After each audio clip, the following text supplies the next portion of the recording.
As a child I was always scared. It took time over the years to become brave and resilient. I partially blame my sisters for always making me the victim of a good scare prank.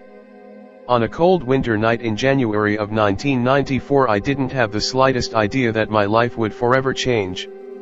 On the street I used to live in back in 1994, there was a tale of a lady that was proclaimed as a witch that practiced black magic. Before her death back in the late 1800s, one of her requests was to be buried in her backyard. Her request was granted upon her death. We would always hear the neighbors speak about her and the things she did. My oldest sister approached the neighbor one day and asked him if it was true. I was standing next to my sister while the neighbor began to tell her about the witch.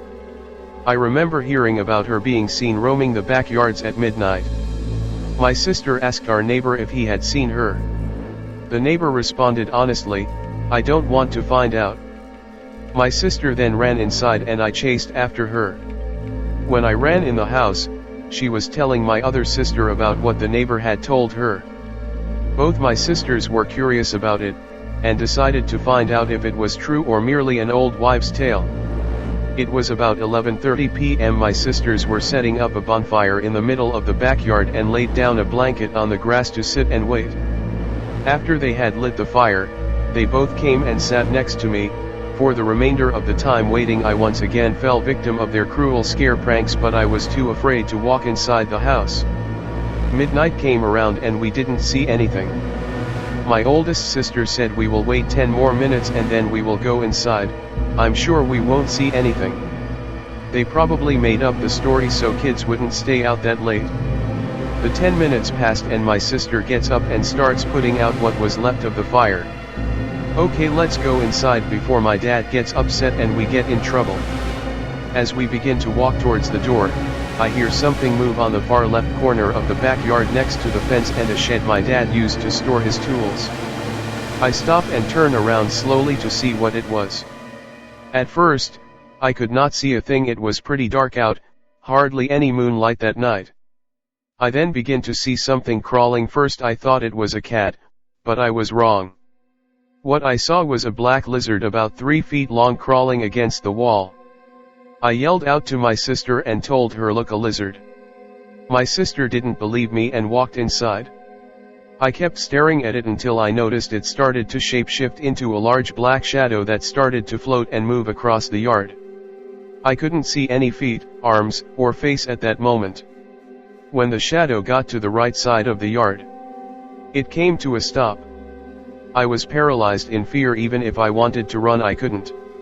I see this shadow begin to turn slowly towards me. I cover my eyes knowing something bad is about to happen. I slowly spread my fingers to take a peek and see if it had left. At this exact moment was when my life changed spiritually. What I saw was something I thought couldn't exist in this world. I see the head of a black horse with red eyes, and the stench of death was all around.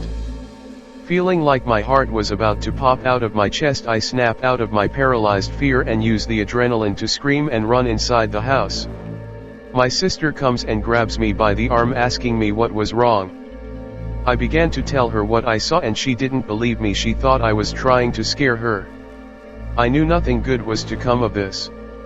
3 days after this incident, we began to smell something rotting in my sister's room.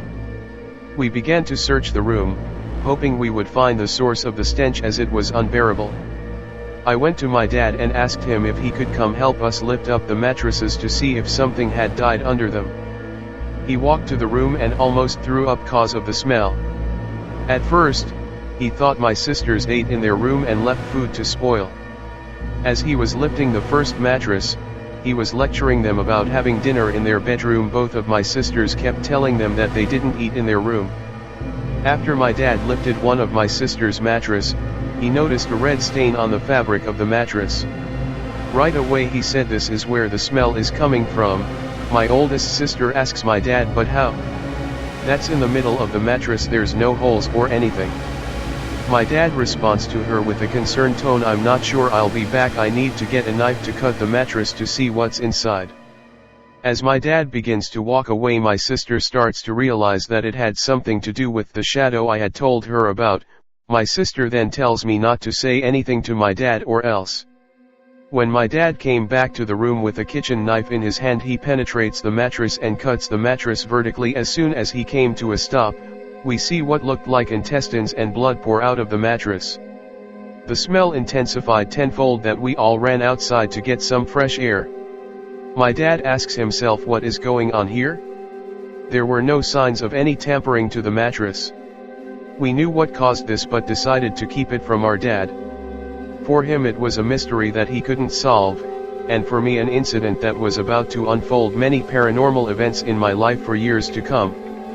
Stay tuned for part 2 of my story, The Possession. Don't forget to subscribe, hit the like button and turn on the notification icon.